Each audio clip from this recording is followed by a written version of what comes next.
우리 다 함께 마음을 정돈하시고 하나님께 수요 찬양 예배 올려드리겠습니다. 우리 다 같이 기도하겠습니다.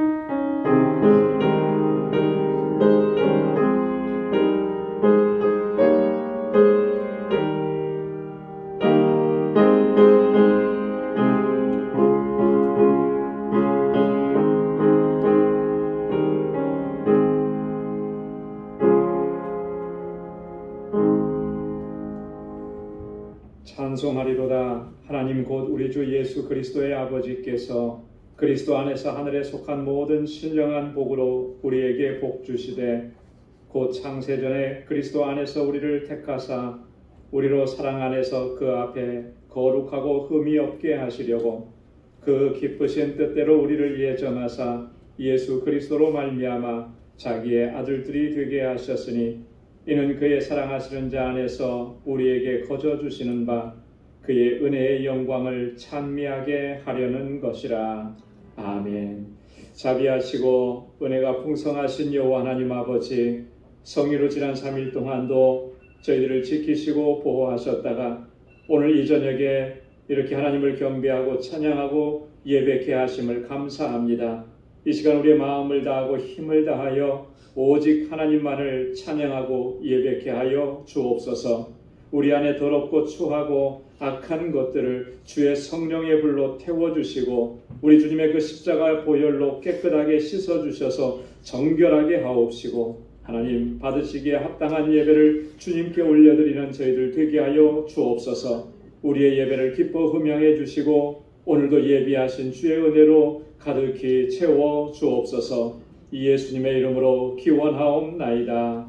아멘. 전능하사 천지를 만드신 하나님 아버지를 내가 믿사오며 그 외아들 우리 주 예수 그리스도를 믿사오니 이는 성령으로 잉태하사 동정녀 마리아에게 나시고 본디오 빌라도에게 고난을 받으사 십자가에 못 박혀 죽으시고 장사한 지 사흘 만에 죽은 자 가운데서 다시 살아나시며 하늘에 오르사 전능하신 하나님 우편에 앉아 계시다가 저리로서 산 자와 죽은 자를 심판하러 오시리라. 성령을 믿사오며 거룩한 공예와 성도가 서로 교통하는 것과 죄를 사하여 주시는 것과 몸이 다시 사는 것과 영원히 사는 것을 믿사옵나이다.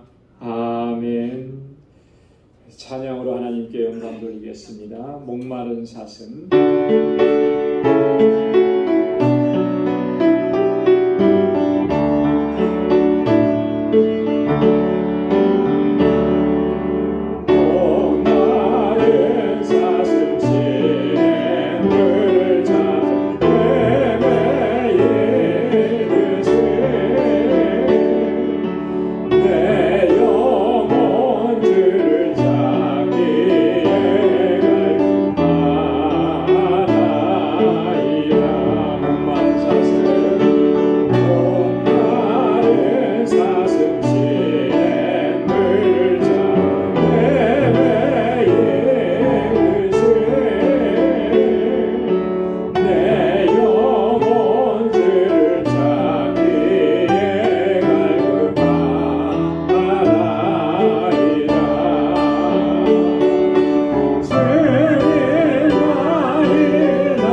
들어서 힘차게 박수하면서 찬양하겠습니다.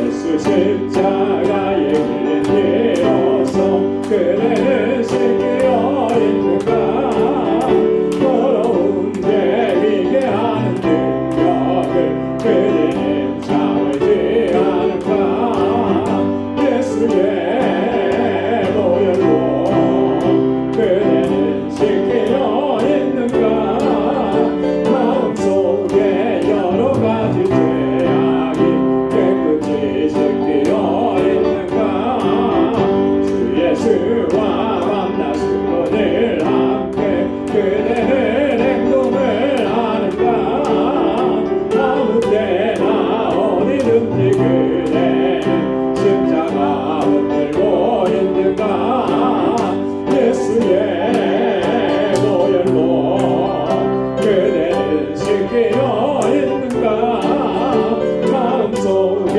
여러 가지 죄악이 깨끗이 씻기어 있는가 주님 예수 다시 올 때 그대는 영접할 대복이 있는가 그대 몸은 거룩한 곳 성전에 들어갈 준비가 됐는가 예수의 보혈로 그대는 씻기어 있는가 마음속에 여러 가지 죄악이 깨끗이 씻기어 있는가 모든 죄의 더러운 대복을 지금 다 벗어서 샘물같이 솟아나는 보혈로 눈보다 너에게 씻으라 예수의 보혈로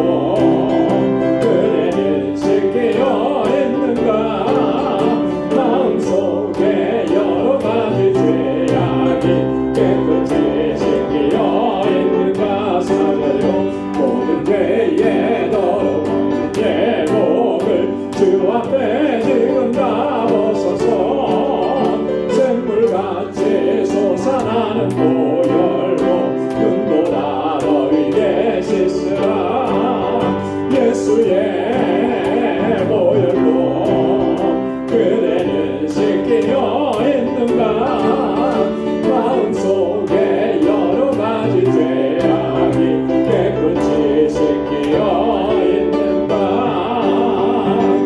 예수의 보혈로 그대는 씻기어 있는가 마음속에 여러 가지 죄악이 깨끗이 씻기어 있는가 아멘. 주님의 보혈로 우리의 죄악을 깨끗하게 씻어주실 줄로 믿습니다. 구주와 함께 나 죽었으니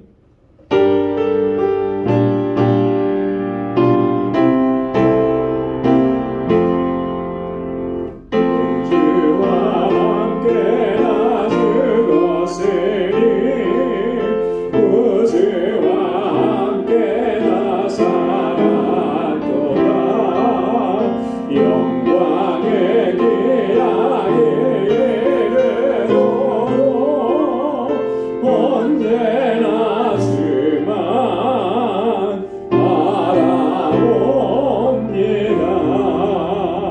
언제나 주는 날 사랑하사 언제나 새 생명 주시나니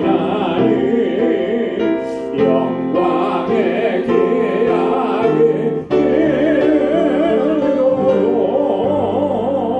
언제나 주만 바라봅니다. 마음속에 시험을 받을 때와 무거운 근심이 있을 때에 주께서 그때도 같이 하사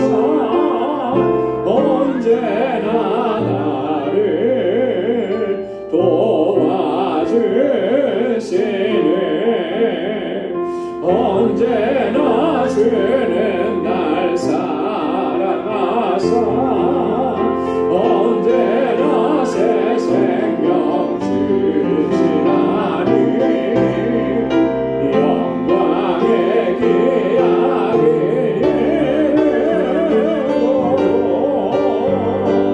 언제나 주만 바라봅니다.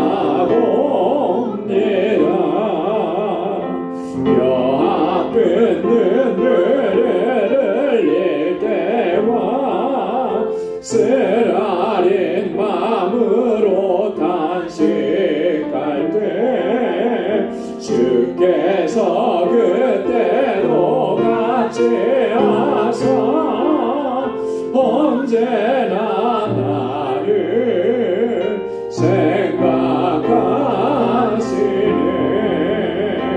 언제나 주는 날 사랑하사 언제나 새 생명 주시나니 영광의 기약이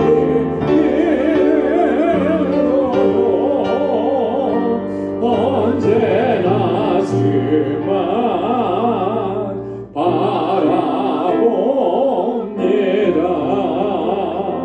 내 몸의 약함을 아시는 주 못 고칠 질병이 아주 없네. 괴로운 날이나 기쁜 때나 언제나 나와 함께 계시네.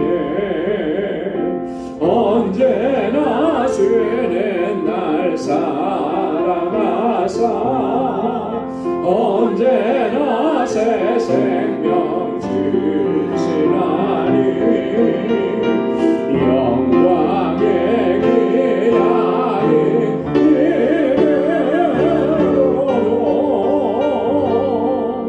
언제나 주만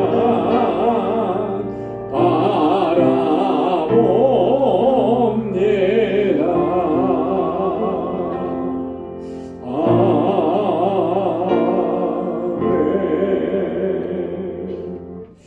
아멘. 언제나 주님만을 바라봅니다. 우리 다 함께 이 시간 통성으로 기도하겠습니다. 우리 교회를 위해서, 우리 교회에 주신 사명 감당을 위해서 믿음의 역사와 사랑의 수고 소망의 인내로 소문난 교회가 되게 하옵소서.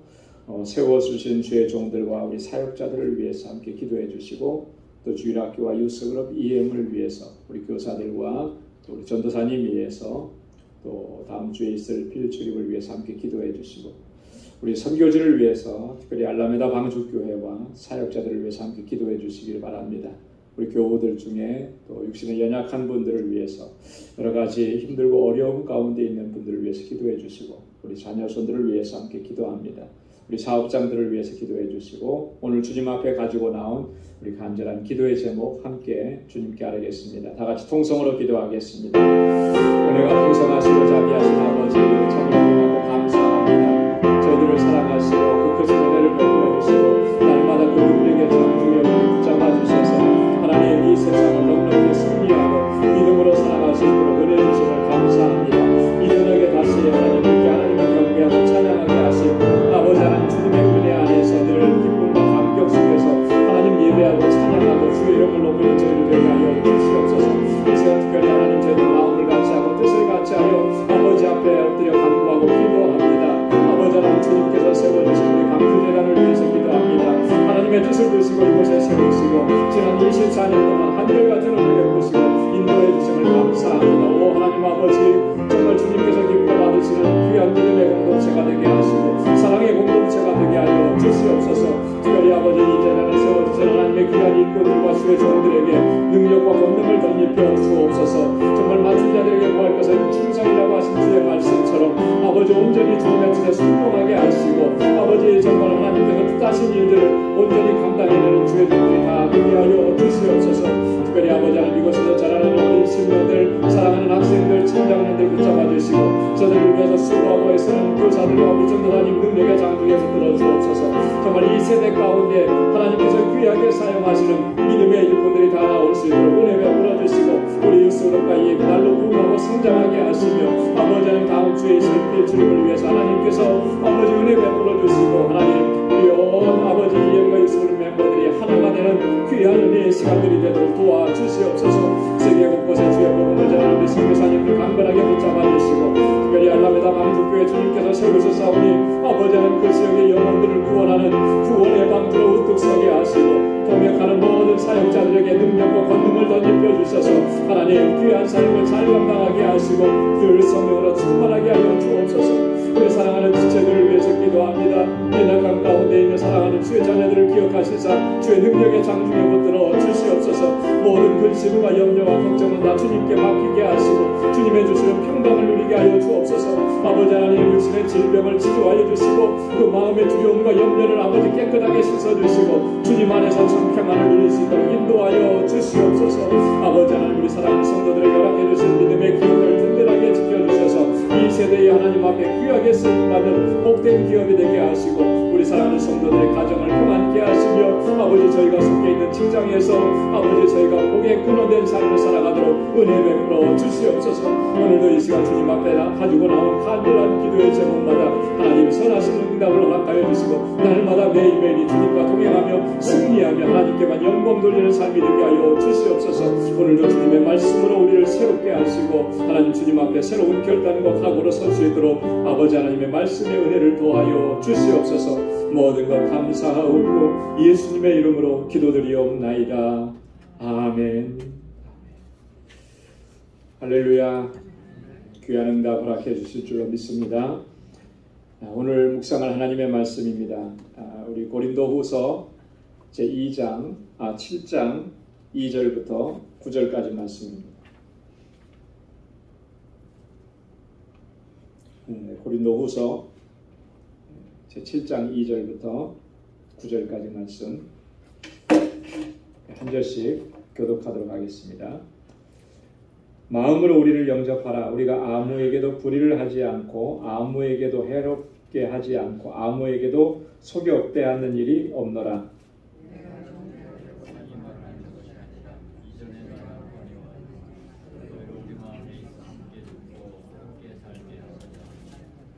내가 너희를 향하여 하는 말이 담대한 것도 많고 너희를 위하여 자랑하는 것도 많으니 내가 우리의 모든 환난 가운데서도 위로가 가득하고 기쁨이 넘치는도다. 우리가 마게도냐에 이르렀을 때에도 우리 육체가 전치 못하고 사방으로 환난을 당하여 밖으로는 아프고 안으로는 두려웁니다. 그러나 비천한 자들을 위로하시는 하나님이 디도의 오므로 우리를 위로하셨으니 저의 의복뿐이 아니요 오직 저가 너희에게 받은 그 위로로 위로하고 너희의 소망과 애통함과 나를 위하여 주신 것을 우리에게 구함으로 나로도 해야 됩니다. 그러므로 내가 편지로 너희를 근심하게 한 것을 후회하였으나 지금은 후회하지 아니하면 그 편지가 너희로 잠시만 근심하게 한 줄을 알미라. 그 기뻐함은 너희로 근심하게 하는 까닭이 아니요 우리와 너희가 근심함으로 담대함에 있는 까닭이다. 너희가 하나님의 뜻대로 근심하게 된 것은 우리에게서 아무나도 받지 않게 하려 아멘. 우리 지난주에 7장 1절까지 말씀을 같이 묵상을 했습니다. 바울이 지난주 말씀 가운데 7장 1절에 보면 한 가지 권고를 하죠. 하나님을 두려워하는 가운데서 거룩함을 온전히 이루어 육과 영의 온갖 더러운 것에서 자신을 깨끗게 하자. 하나님을 두려워하는 마음으로 우리가 이 땅에서의 삶을 살아야 되고 우리의 영과 육을 깨끗하게 지켜나가야 된다는 거죠. 그만큼 우리가 살아가는 삶의 현장에는 우리를 더럽히고 또 타락하고 부패하게 만드는 그런 요소가 너무나 많다라고 하는 것이에요. 거기에서 우리가 정말 철저하게 우리를 깨끗하게 지켜나가기를 힘쓰지 않으면 우리도 또한 그렇게 부패해질 수밖에 없다라고 하는 거예요. 여러분, 우리 마음이요, 정말 성령을 모시고 우리의 마음 중심에 하나님을 모시고 그렇게 살아가지 않으면 금방 이렇게 부패하고 타락해지는 겁니다. 이것을 우리가 늘 기억해야 돼요. 가만히 있으면 괜찮겠지, 그런 게 아니거든요. 그렇기 때문에 늘 깨어서 기도해야 되고, 또 말씀을 늘 묵상해야 되고, 그 말씀이 우리를 새롭게 하시는 은혜를 날마다 경험을 해야 하는 것입니다. 바울이 그런 내용을 가지고 지난주에 이제 권고한 내용을 살펴봤습니다. 자, 오늘은 바울이 위로하시는 하나님에 대해서 증거합니다. 자신을 또 함께 동역하는 이 동역자들을 하나님께서 어떻게 위로하셨는지, 그 위로를 증거하면서 그 위로의 하나님이 또한 우리도 위로하실 것이다 라고 하는 것을 이야기하는 것이죠. 오늘은 2절부터 9절까지 좀 짧은 구절입니다. 하지만 굉장히 중요한 내용을 담고 있습니다. 전반부의 2절부터 4절까지는요, 고린도 교회에 대한 바울의 애정과 또 그들로 인해서 그가 얼마나 기뻐하는지, 이런 내용들을 지금 우리에게 증거해 줍니다. 사실 고린도 교회가 여러분 어떤 교회였습니까? 참 평안하게 잘 부흥해가는 그런 교회였나요? 그렇지 않았죠, 그죠? 온갖 문제는 다 가지고 있었던 교회가 고린도 교회예요. 사람으로 치면 자녀들이 이제 집안에 있는데, 그 중에 이제 정말 말썽 피우는 그런 자녀 같이, 정말 밖에 나가면 이게 무슨 일을 저지르고 돌아올지 늘 걱정과 근심이 되는 그런 자녀들, 그런 것처럼 이 바울에게 있어서는요, 바울이 여러 교회들을 개척했는데 그 중에서도 가장 문제가 많았던 교회가 바로 이 고린도 교회예요.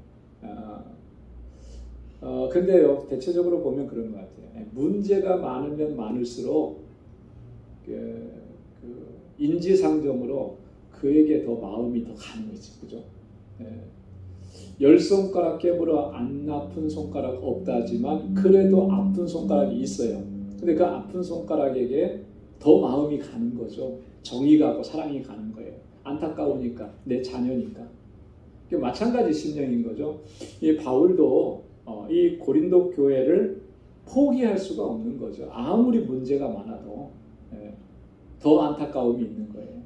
그래서 고린도 후서, 이따가도 나오겠지만 그 눈물의 편지라고 하는, 지금은 존재하지 않는 그 편지 안에는 얼마나 바울이 안타까움을 가지고 그런 편지를 보냈는지를 우리가 알 수 있다라고 하는 거예요. 그만큼 고린도 교회에 대한 애정이 있습니다. 그리고 고린도 교회 성도들을 통해서도 바울이 기뻐했다라고 하는 것을 얘기하는 거예요.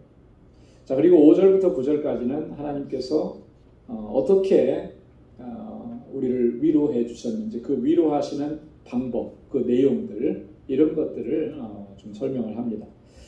자, 그러면 우리 한 절씩 좀 보겠습니다. 전반 그 2절부터 4절까지 있는 내용 가운데 특별히 2절 말씀에 보면, 자, 마음으로 우리를 영접하라. 우리가 아무에게도 불의를 하지 않고 아무에게도 해롭게 하지 않고 아무에게도 속여 빼앗은 일이 없노라. 자, 마음으로 우리를 영접하라. 영접한다라고 하는 말은 뭐죠? 환영하고 받아들인다, 그런 의미잖아요. 여기서 원래 그 헬라어로 영접하라라고 하는 말의 의미는 그 원어의 의미는 이런 거예요. 무엇을 위해서 장소를 마련한다라고 하는 그런 의미예요. 장소를 마련한다. 그러니까 우리를 위해서 너희 마음에 장소를 좀 마련해 줘라. 공간을 좀 마련해 줘라. 우리를 품을 수 있는 그런 마음을 좀 가져달라, 그런 의미로 얘기하는 것입니다. 그러니까 뭔가 지금 바울과 고린도 교회 성도들 간에 불편한 게 있는 거죠. 오해가 있는 거예요. 그 오해가 점점 커져서 갈등이 되는 거예요. 지난주에도 살펴봤듯이 그 오해나 갈등, 또 고린도 교회 성도들이 바울을 불신하게 된 그 요인이 뭐라고 했습니까? 고린도 교회 안에 들어온 거짓 교사들이 바울을 모함했기 때문에 그런 거예요. 어떤 식으로 모함을 했을까? 그런 내용이 지금 바울이 2절에서 좀 얘기를 해요. 그래서 우리가 짐작해 볼 수가 있습니다. 바울이 뭐라고 얘기하느냐면 우리가 아무에게도 뭘 하지 않았다고요? 불의를 하지 않았다. 불의. 누구에게도 내가 불의를 행한 일이 없다. 여러분, 바울이 이렇게까지 얘기하는 건 뭐가 있었다는 걸 전제하는 거죠. 바울은 불의를 행하는 사람이다 라고 모함하는 일이 고린도 교회 안에 있었다라고 하는 거예요. 물론 고린도 교회 성도들이 다 그런 건 아니지만 일부의 사람들은 거짓 교사들이 그렇게 모함하는 거에서 유혹을 받아서 그렇게 얘기를 하는 거예요. 자, 근데요, 보십시오. 이게 100명이 다 잘해도 한 명이 그렇게 하면 그 굉장히 신경 쓰이는 거예요. 그렇잖아요. 그죠? 여러분들이 다 저에 대해서 좋게 얘기해줘도 한 사람이 저에 대해서 비난을 하고 그러면 그 한 사람의 비난이 엄청 크게 다가오는 거예요. 이제 바울에게서도 아마 그런 느낌이 있었을 것 같아요. 뭐 한두 사람이 그렇게 하지는 않았을 거예요. 그래도 여러 사람 됐을 거란 말이죠. 이런 비난이 사실 바울을 낙심케 하고 절망케 하는 그런 충분한 요소가 됩니다. 그리고 이 고린도 교회 성도들 하면 막 지긋지긋하고 그런 마음이 들 수도 있을 거예요. 근데 그런 마음이 바울 안에서는 전혀 발견되지 않는다라고 하는 거죠. 그래서 나는 불의를 행했다고 하지만 불의하지 않는다. 이 불의한다라고 하는 말은 불공평하다 뭐 이런 의미를 담고, 바울은 불공평한 사람이야. 좋아하는 사람만 좋아하고 뭐 이렇게 얘기했다는 거죠. 그런 일이 없다. 아무에게도 뭐 하지 않았다고요? 해롭게 하지 않았다. 그러니까 이 말은 뭐예요? 바울은 해를 끼친 사람이다. 그렇게 이야기하는 거예요. 누가 이런 얘기를 했을까? 아마도 율법주의자들이 그렇게 얘기하지 않았겠는가. 바울은 지금 뭘 전하는 거죠? 예수 그리스도의 복음을 전하는 거예요. 자, 근데 율법주의자들은 뭐라고 얘기해요? 바울이 예수의 복음을 전하면서 율법을 파기한다 이렇게 얘기하는 거예요. 바울은 한 번도 율법을 파기하는 그런 얘기를 한 적이 없어요. 그런데 모함하기 좋아하는 사람은 그렇게 충분히 얘기하는 거죠. 거기에 많은 사람들이 현혹되어 있고, 바울은 그렇지 않았다. 아무에게도 속여 빼앗은 일이 없노라. 속여 빼앗은 일이 없다. 이건 바꿔 말하면 뭐예요? 바울이 우리를 속이고 뭔가를 빼앗아 갔다. 이 금전적인 문제를 제기하는 거예요. 뭘 두고 이랬을까요? 바울이 고린도 교회에서 목회하면서 금전적으로 무슨 뭐 요구한 것도 없는데 뭘 가지고 이렇게 바울을 비난을 할까?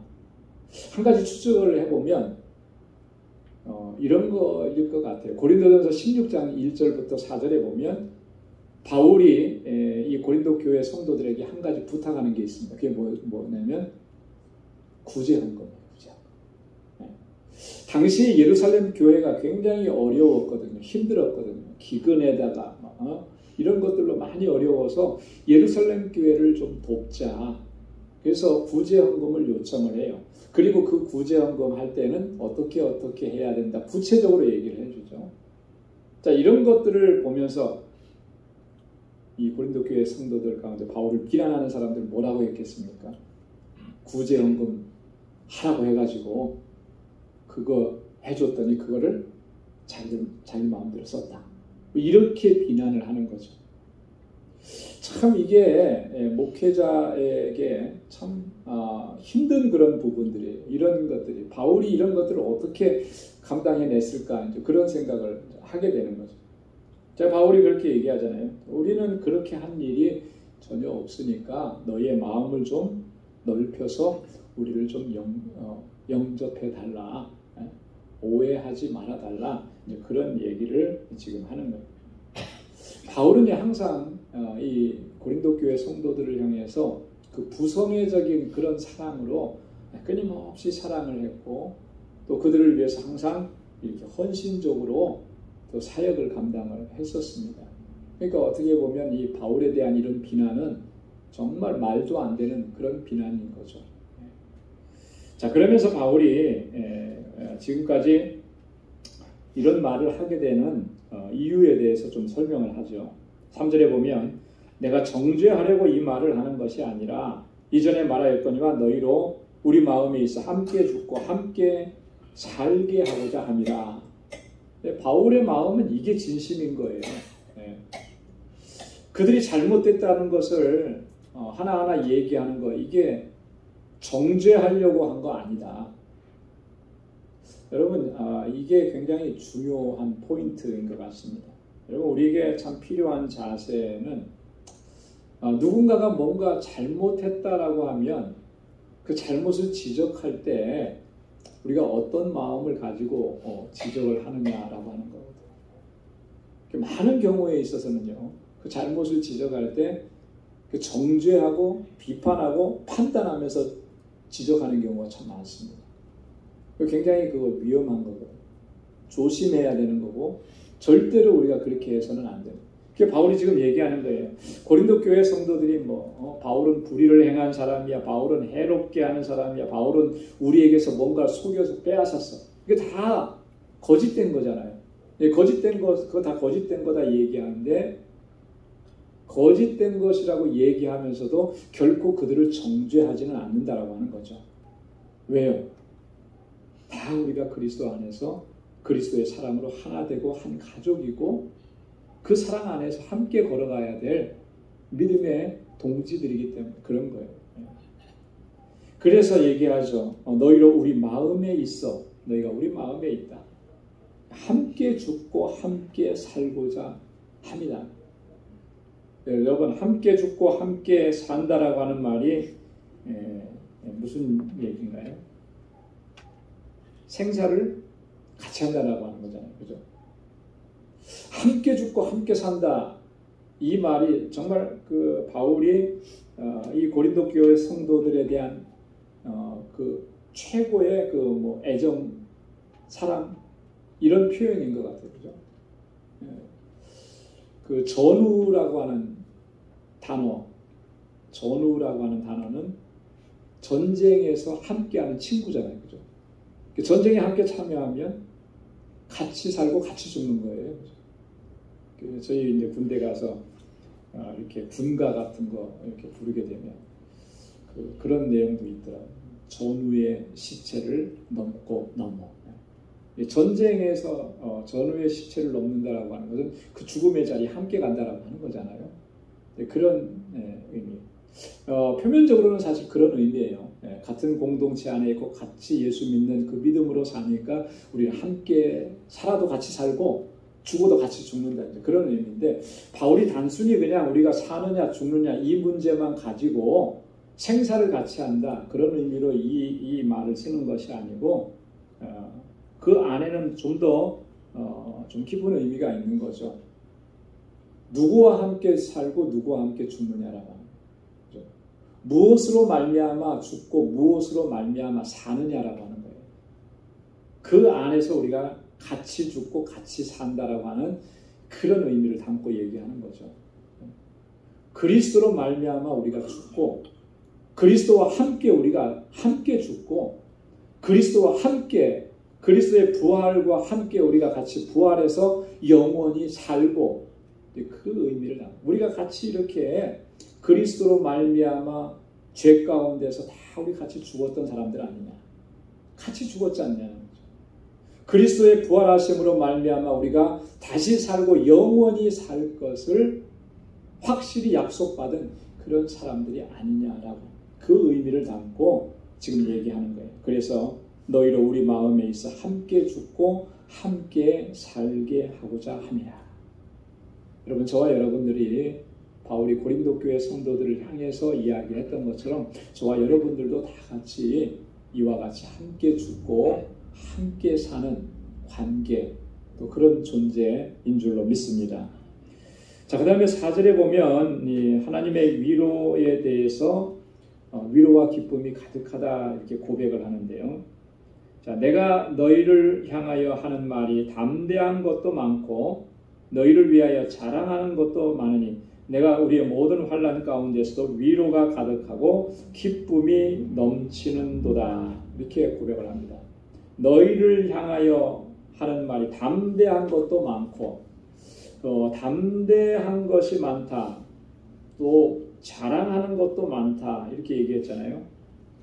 이 말의 그 뉘앙스를 우리가 보면 바울이 이 고린도 교회 성도들에 대해서 변함없이 신뢰하고 있구나라고 하는 것을 우리가 파악할 수가 있어요. 자, 그리고 이 고린도 교회 성도들을 참 자랑스럽게 생각한다. 여기 담대한 것이라고 하는 말, 너희를 향하여서 하는 말이 담대한 것도 많다. 이게 이제 무슨 의미냐면 헬라어에서는 이런 의미를 담고 있습니다. 자유롭게 말한다라고 하는. 담대하게 말한다라고 하는 말은 자유롭게 말하는 거죠. 요즘식으로 표현하면 언론의 자유, 뭐 이런 의미와도 상통하는 거죠. 언론의 자유가 어떤 상태를 말하나요? 무슨 말이든지 언론은 억압당하지 않고 말을 한다라고 하는 거잖아요. 그죠? 그런 자유가 있다라고 하는 게 언론의 자유예요. 과거 우리나라 우리는 보면은 군사 정권 때 이럴 때 보면 언론의 자유가 전혀 없었잖아요. 그죠? 사건이 일어나도 보도 지침이라는 게 내려와 가지고 이거 말하지 말라 해버리면 아무도 얘기를 안 하는 거예요. 요즘에 가끔 가다가 그 과거 역사 속에 있었던 그 사건들을 재구성하는 그런 내용들을 가끔 보거든요. 그 시대에 분명히 저도 살았는데 그때는 어렸을 때니까 잘 몰랐던 것 같아요. 그 사건을 재구성해서 이렇게 보면 정말 막 가슴이 막 찢어지는 것 같고 속이 타고 이런 상황들이 있더라고요. 저 정도까지 저렇게 심했었나. 그러니까 그 사건이 일어난 줄도 모르는 거예요. 근데 그것이 20년, 30년, 40년 지나고 나면 다 이렇게 밝혀지더라는 거죠. 지금은 언론의 자유가 있으니까 과거사들이 다 정확하게 이제 드러나게 되는 거죠. 언론의 자유가 있다라고 하는 거, 자유롭게 말한다라고 하는 게 또 뭘 의미하겠는가?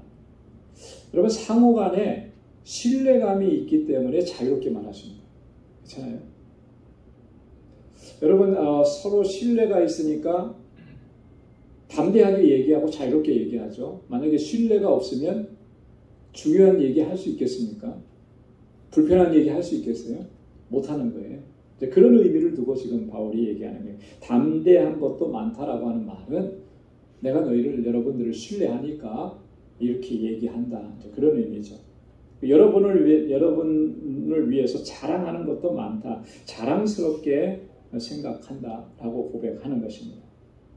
그리고 모든 환난 가운데서 우리가 위로가 가득하고 기쁨이 넘친다라고 고백합니다. 환난 가운데서라고 하는 이 표현은요, 이런 의미를 담고 있는 겁니다. 여전히 갈등이 있고 여전히 어려움이 존재하지만 여전히 문제들이 깨끗하게 다 해결된 건 아니지만 그럼에도 불구하고 우리 가운데 위로가 있고 기쁨이 있다라고 하는 거예요. 뭐 때문에 여전히 갈등이 있고 여전히 그런 어떤 어려움이 있는데 기쁨이 있고 위로가 넘친다. 왜 기쁨이 넘칠 수 있겠습니까? 뭘 보고 기뻐할 수 있겠습니까? 변화되는 것에 대한 소망이 있기 때문에 기뻐하고 위로를 받을 수가 있는 거예요. 지금은 문제가 있고 지금은 갈등이 있고 지금은 여전히 이런 문제들이 깨끗하게 해결되지 않았지만 그것이 해결되어져 가고 있고 그리고 그것이 갈등이 봉합되어져 가고 있고 그래서 완전하게 치유가 되고 회복이 될 것이라고 하는 것에 대한 소망이 있으니까 위로가 되는 것이고 기쁨이 돼요. 바울이 지금 그렇게 고린도 교회 성도들이 참 문제가 많지만 그럼에도 불구하고 저들 안에서 변화가 일어나는 모습을 바울이 봤다라고 하는 거죠. 그게 위로가 된다. 그 내용이 뭔가? 그것이 이제 5절부터 바울이 증거하고 있는 내용입니다. 자, 5절부터 9절까지는 위로하시는 하나님이다. 그렇게 이야기했잖아요. 자, 5절에 보면, 자, 우리가 마게도냐에 이르렀을 때에도 우리 육체가 편치 못하고 사방으로 환난을 당하여 밖으로는 다툼이요 안으로는 두려움이라. 마게도냐에 이르렀을 때 여전히 우리 육체는 편치 못했고 사방으로는 환난을 당했고 밖으로는 다툼이 일어나고 안으로는 두려움이라. 이게 어떤 상황이겠습니까? 바울이 지금 마게도냐에 이런 얘기를 지금 하잖아요. 마게도냐에 도착했는데 바울이 왜 마게도냐로 갔을까? 우리가 앞에서 좀 살펴봤어요. 고린도후서 2장에 보면 바울이 마게도냐에 갔습니다. 왜 마게도냐로 갔는가? 여러분, 바울이 고린도 교회 문제를 해결하기 위해서 한 사람을 보냈죠. 그 사람이 누구죠? 디도예요. 디도를 보냈어요. 디도를 보낼 때 바울이 편지를 하나 써서 그 손에 들려서 보낸 거예요. 근데 이 편지가 상당히 강한 어조로 편지를 써서 보낸 거예요. 그리고 바울이 고린도 교회를 정말로 안타까워하면서 눈물을 흘려가면서 쓴 편지입니다. 그래서 이 편지를 무슨 편지라고요? 눈물의 편지라. 지금은 남아있지 않으니까 어떤 내용으로 썼는지는 알 수가 없어요. 하지만 충분히 짐작해 볼 수는 있죠. 이 편지가 존재했다라고 하는 것도 성경이 간접적으로 증거하고 있습니다. 자, 그런 편지를 보내서 디도에게 그 편지를 보내고 디도가 고린도 교회를 방문한 후에 그 다음에 어디서 만나기로 했냐면 드로아에서 만나기로 한 거예요. 마게도냐에서 만나기로 한 거예요. 근데 이 마게도냐 지역인 드로아가 있는 이 지역에 가서 만나기로 했는데 거기 가서도 디도를 만나지 못한 거죠. 자, 그러니까 이 바울의 마음이 어때요? 편할 수가 없죠. 소식을 들을 수가 없는 거 아니에요. 뭔가 고린도 교회를 통해서 소식을 들어야 되는데 그 소식을 접할 수가 없으니까 너무나도 긴장되고 염려되고 걱정되고 혹시라도 디도가 고린도 교회에 방문을 했다가 거기에서 좀 안 좋은 일을 겪지는 않았을까, 뭐 이런 염려들까지 있게 되는 거예요. 그래서 그런 표현이 우리 육체가 편치 못하다 이렇게 표현을 한 거죠. 사방으로는 환난이고, 그렇죠. 얼마나 바울이 복음을 전하면서 이렇게 고난을 당하고 환난을 겪었습니까? 밖으로는 다툼이고, 이 다툼이라고 하는 말은 적대자들이 비난하고 박해하는 것을 얘기하는 거예요. 안으로는 두려움이라, 자신의 어떤 갈등, 고민, 염려, 걱정 이런 것들을 얘기하는 거예요. 안팎으로 편하지가 않은 거죠. 그런 상황 가운데 있어요. 충분히 우리가 상상을 해볼 수가 있죠. 바울의 심적인 상태가 얼마나 힘들었을까. 네. 자, 그런데 이런 상황 가운데 있었을 때 하나님께서 어떻게 위로를 해주셨는가? 디도가 돌아오게 하신 것, 디도를 만나게 하신 것, 그래서 위로하시더라. 6절과 7절인데요. 우리 6절, 7절 말씀을 우리 한번 같이 읽어보도록 하겠습니다. 다 같이요. 그러나 비천한 자들을 위로하시는 하나님이 디도의 오음으로 우리를 위로하셨으니 저의 온 것뿐 아니요 오직 저가 너희에게 받은 그 위로로 위로하고 너희의 사모함과 애통함과 나를 위하여 열심히 있는 것을 우리에게 고함으로 나로 더욱 기쁘게 하였느니라. 아멘. 비천한 자를 위로하시는 하나님께서 이렇게 위로해 주시더라 라고 하는 것을 지금 고백하는 거죠. 디도의 오음으로 하나님께서 위로해 주셨다. 디도가 가지고 온 그 소식이 우리에게 큰 위로와 힘이 되었다라고 하는 그런 말인 겁니다. 여기 보면 비천한 자를 위로하시는 하나님, 비천한 자라고 하는 말은 여기서는 고난당하는 자 그런 의미예요.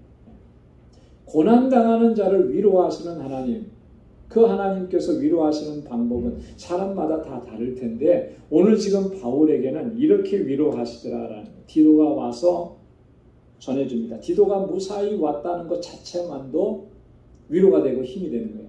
그렇죠? 아무 해를 당하지 않고 이렇게 잘 도착했다는 것도 이게 얼마나 큰 바울에게는 위로가 되느냐. 근데 그가 가지고 온 소식은 정말로 큰 위로가 되는 그런 소식이었다라고 하는 것이죠. 이 디도를 통해서 가지고 온 그 하나님의 위로, 이것을 바울이 지금 세 가지로 얘기하는데요. 첫 번째가 여기입니다. 저가 너희에게 받은 그 위로로 위로하고, 여기서 말하는 저는 디도죠.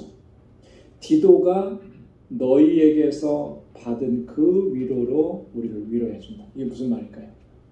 바울은 상당히 염려 많이 했잖아요. 디도를 보내고 나서. 근데 그 염려했던 것과는 다르게 디도가 고린도 교회 성도들에게 잘 영접받고 환영을 받고 또 디도가 가지고 간 그 바울의 편지가 저들이 그걸 잘 받아들인 거예요. 그렇게 디도를 위로한 거죠. 그 모습을 보니까 너무나 위로가 되고 힘이 된다라고 하는 게 이게 첫 번째고, 두 번째는 보면은 너희의 사모함과 애통함을 알게 됐다. 너희가 우리를 얼마나 사모하는지, 그리고 지금 너희의 심령이 얼마나 애통한지를 알게 되어서 그것이 위로가 되었다. 사모한다라고 하는 말은요, 이런 거예요. 지금 그 고린도 교회 성도들이 바울이 좀 방문해 주기를 간절하게 기다리고 사모한다라고 하는 거예요.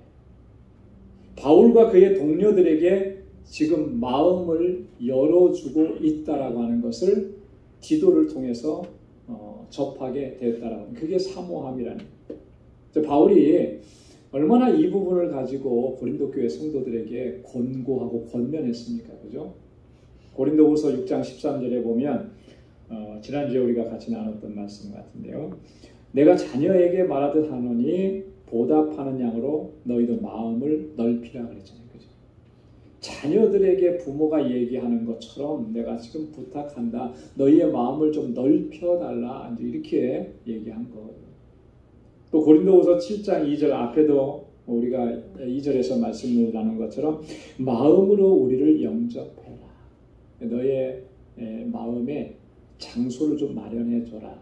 우리를 받아들일 그런 것을 좀 마련해달라. 이렇게 바울이 권고했는데 정말로 고린도 교회 성도들이 그렇게 한 거예요. 그러니 얼마나 위로가 되고 힘이 되겠습니까? 애통함으로 지금 저들이 이야기한다고 하잖아요. 애통한다라고 하는 뭐 때문에 애통을 했겠습니까? 그동안에 자신들이 바울을 좀 오해했었구나. 바울에 대해서 불신을 가졌었구나. 우리가 잘 알지도 못하면서 바울을 비난하고 정죄하고 바울이 권고하는 것을 우리가 잘 따르지 않았구나. 이것에 대해서 그들이 잘못을 인정하고 회개하는 마음을 갖게 되었다라는, 그래서 애통함이 생기는 거예요. 자, 그런 소식을 접하니까 바울이 큰 위로가 되는 거죠. 바울이 기도하고 바울이 편지를 보내고 눈물로 편지를 써서 보내고 정말 엄하게 이야기하고 그랬던 것들을 저들이 받아들이고 또 그 받아들이는 모습을 접하게 되니까 위로가 되는 거예요. 자, 그리고 세 번째는 나를 위하여 열심히 있는 것, 그게 위로가 된다. 그럼 바울을 위해서 열심을 낸다라고 하는 게 뭘 가지고 열심을 내는 거겠습니까? 지금까지는 바울에 대해서 좀 비난하고 정죄하고 있었던 것들이 있었지만 이제는 바울의 권고하는 것을 잘 받아들이고 순종하고 또 여전히 바울을 비난하는 그런 부류가 있지만 그들에게서 바울을 지키고 옹호하는 이런 모습들, 이게 바울에 대해서 열심을 내는 것이다. 자, 이런 소식을 듣게 되니까 위로가 되는 것이죠. 힘을 얻게 되는 거예요. 여러분, 우리가 같이 공동체를 이루어서 신앙생활할 때 정말 서로가 서로에게 이렇게 위로가 되는 사람들이 되어야 할 줄로 믿습니다. 그래서 특별히 낙심되고 절망 가운데 있고 또 시험에 들고 뭐 그래서 정말 힘들어하는 우리 지체들에게 여전히 하나님이 사랑하시고 여전히 우리가 당신을 사랑하고 함께 믿음의 길을 걸어가야 된다라고 하는 것을 이야기해 주면서 서로 위로하고 격려하고 이렇게 세워주고 그래서 함께 달려가야 돼요. 여러분 어떤 분이 그런 얘기를 했어요. 그 신앙의 경주는 마치 그 2인 삼각경기와 같다. 2인 삼각경기라는 게 뭐죠? 다리를 하나씩 묶어가지고 함께 달려가는 거예요. 2명이 다리를 묶어서 달려가는 건 그래도 조금 쉬워요. 근데 3명이 다리를 묶어서 달리는 건 좀 어렵습니다. 4명이 달리는 것은 더 어렵습니다. 10명이 다리를 묶어서 간다는 건 정말 어려운 거예요. 한 발짝도 못 나갈 수 있어요. 설령 그렇다 하더라도 함께 가는 거죠. 함께. 이게 그 신앙 공동체의 아주 중요한 요소. 물론 믿음의 어떤 정도 차이가 있을 수 있고 신앙의 경륜의 차이가 있을 수 있습니다. 내가 좀 이렇게 오래 신앙생활을 했다고 해서 막 앞으로 나는 달려가고 뒤에 있는 사람 쳐다보지도 않고 여러분 그렇게 되면 이 공동체가 건강하게 커갈 수가 없어요. 함께 달려가는 거예요. 함께 손을 붙잡아주고 앞에서는 이끌어주고 뒤에서는 밀어주고 그렇게 함께 가도록 하기 위해서 공동체 안에 한 식구가 되게 하신 거죠. 그래서 낙심되어 있으면 같이 울어주고 정말 기뻐하는 사람이 있으면 내일처럼 기뻐하고 같이 웃어주고 그러면서 정말 이 공동체 안에서 우리가 신앙생활을 한다면 여러분 우리는 이미 천국을 사는 거예요. 천국을 이미 여기서 누리면서 사는 거죠. 교회를 가리켜서 천국의 모형이라 그렇게 얘기하거든요. 모형이라는 말은 한국의 아파트를 많이 지면 그 아파트 분양할 때 뭘 먼저 만들죠? 모델하우스를 만들어요. 근데 모델하우스는 물론 사람이 들어가서 살 만한 곳은 아니지만 지금 지어지는 아파트하고 똑같이 짓는 거예요. 그죠? 그러니까 사람들이 모델하우스 가면서 이 집은 이 아파트는 이렇게 짓는 거구나. 그럼 내가 여기다가 분양을 신청해야지. 이렇게 되는 거거든요. 교회는 그런 곳이라는 거예요. 천국은 아니지만 천국을 보여주는 것이 교회입니다. 그렇기 때문에 우리가 그 천국의 삶을 누리는 것에 가장 중요한 핵심적인 요소는 이 안에 우리가 공동체로 함께 신앙생활할 때 믿음의 가족이 된 우리 서로가 이렇게 서로 배려하고 서로 위로하고 격려하고 그 손을 맞잡고 함께 나아가는 거예요. 그랬을 때 그 안에서 천국을 경험하고 하나님의 주시는 평강을 누리고 그런 공동체가 또 이 지상에서 주신 사명도 잘 감당할 수가 있게 되는 거예요. 우리 방주교회가 그런 공동체가 될 수 있기를 소망합니다. 8절에 보면 바울이 이렇게 고백합니다. 지금은 내가 후회하지 않는다. 자, 그러므로 내가 편지로 너희를 근심하게 한 것을 후회하였으나 지금은 후회하지 아니함은 그 편지가 너희로 잠시만 근심하게 한 줄을 알미라.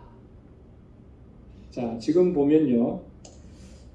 편지로 너희를 근심하게 한 것을 후회하였으나 지금 바울이 후회했다는 표현을 쓰는데 디도의 손에 보낸 그 편지로 인해서 너희를 근심하게 한 것 내가 좀 후회했었다 처음에는. 혹시나 이 편지로 인해서 상처 입고 낙심하고 절망하는 사람이 생기지 않을까 그것이 염려가 되고 걱정이 되었어요. 자, 바울이 이렇게 걱정할 정도였으면 그 편지의 내용이 어땠을까요? 굉장히 무거웠겠죠, 그죠? 충분히 상상이 되죠. 바울이 그걸 염려할 정도면은 어떤 내용으로 편지를 썼을까? 얼마나 엄격하게 편지를 썼을까? 충분히 이해가 됩니다. 그랬었기 때문에 바울이 후회한다고 했지만 지금은 후회하지 않는데요. 왜 후회하지 않습니까? 그 편지가 너희로 잠시만 근심하게 했기 때문에. 이것 때문에 너희가 근심한 거는 맞는데 그 근심한 것이 오래 가고 영원히 간 게 아니라 잠시 동안만 근심했다라고 하는 거예요.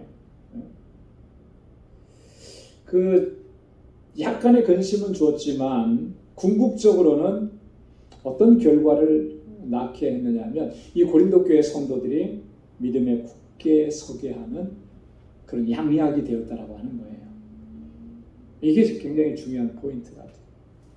지금은 잠시 마음이 아픈 것 같지만, 지금은 잠시 고통스러운 것 같지만 그것으로 인해서 깨닫게 되고 다시 반듯하게 서게 되고 믿음의 길을 정도로 걸어가게 만드는 것이 된다면 지금 잠시 근심하게 하는 것도 그게 큰 유익이 된다라고 하는 거죠. 그래서 때때로 여러분 이 권고와 징계라는 것이 필요합니다. 그렇죠? 잘못을 하고 있는데도 그냥 방치하는 것은 그게 사랑은 아니에요. 그렇죠? 여러분들의 자녀들이 잘못된 말을 하고 잘못된 행동을 하는데도 그냥 방치하는, 너무 귀여우니까, 너무 사랑스러우니까, 아직은 어린아이니까 여러분 이렇게 하는 것이 정말 그 아이를 사랑하는 것인가요? 그건 정말 사랑하는 게 아니죠. 정말 이 아이를 사랑한다면 지금은 잠시 아파도 그것을 바로잡아주기 위해서 따끔하게 얘기를 하는 거예요. 그게 진짜 사랑인 거죠. 그래서 잠언 기자 솔로몬은 그렇게 얘기를 했습니다. 잠언 13장 24절에 보니까 초달을 참아 못하는 자는 그 자식을 미워함이라. 자식을 사랑하는 자는 근실히 징계하느니라. 초달이라는 게 뭐죠? 회초리로 때리는 거예요. 여기 보면은 종아리 칠 초, 종아리 칠 달 한문은 그렇게 쓴다고 하더라고요. 종아리를 때리는 거, 회초리로 때리는 거. 저도 어렸을 때 아버지한테 회초리로 종아리 걷고 맞았던 기억이 있는데요. 그렇게 내가 잘못한 것에 대해서 맞으면 이게 정말 잘못된 거고 잘못을 하면 얼마나 아픈 것인가를 아니까 다시는 그 일을 안 하는 거죠. 근데 그 아픔을 모르고 고통을 모르면 똑같이 반복이 되고 그건 점점 더 커지는 거예요. 그래서 솔로몬이 그렇게 얘기한 거죠. 초달을 참아 못하는 자는 자식을 사랑하는 것 같지만 자식을 미워하는 거예요. 정말 자식을 사랑하는 사람은 근실히 징계하는 거예요. 근실히 징계한다라고 하는 말은 사랑의 마음을 가지고 징계한다라고 하는 그런 뜻인 거죠. 그게 진짜 사랑이라는 거예요. 그게 진짜예요. 요즘에 물론 아무 때나 체벌하고 하는 것, 체벌 자체가 사실은 불법적이고 이런 것으로 지금 사회가 되어버렸습니다. 그러다 보니까 학교에서는요 어떤 징계나 이런 것도 내릴 수가 없게 돼요. 미국은 선생님들이 아이들이 뭘 해도 전혀 타치하지 않는다 그러더라고요. 자는 애 있으면 그냥 자도록 내비두고. 그런데요 괜히 그거 말하고 했다가는 더 문제가 커지니까. 근데 한국도 요즘에는 그런 시대가 되어버렸어요. 그래서 요즘에 한국에서 들려오는 이야기들을 이렇게 쭉 들어보면 너무나 끔찍한 이야기. 이게 정말 사실인가 하는 이야기. 그런 얘기도 들리잖아요. 교권이 땅에 떨어졌다 이런 얘기하는데 이미 오래전부터 이제 그래 왔는데 그 도가 지금은 상상을 초월하더라고요. 뉴스를 한번 보니까 선생님이 새로 담임을 맡았는데 메시지를 보낸대.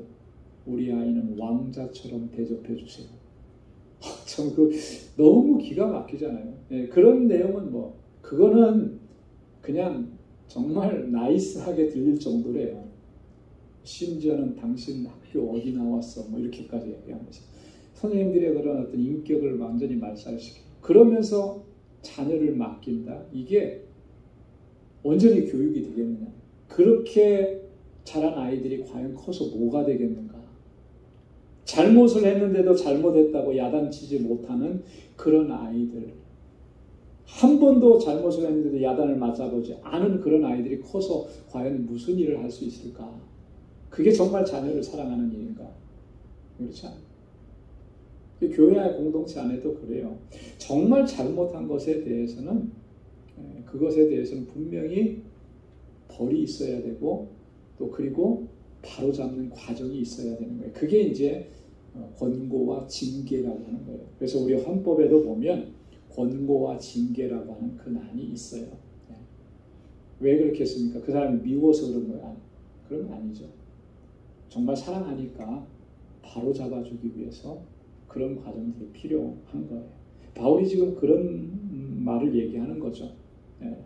그렇게 보낸 편지가 여러분들을 잠시 근심하게 했지만 그러나 그것을 통해서 얼마나 하나님께서 회복의 은혜를 주셨느냐라고 하는 거죠. 자, 그래서 9절에 이렇게 얘기하는 거죠. 내가 지금은 기뻐함은 너희로 근심하게 한 까닭이 아니요 도리어 너희가 근심함으로 회개함에 이른 까닭이라. 너희가 하나님의 뜻대로 근심하게 된 것은 우리에게서 아무 해도 받지 않게 하려 함이라. 너희가 근심하게 한 까닭이 아니고 너희가 근심함으로 뭐에 이르게 되었다는 거예요? 회개함에 이르게 되었다.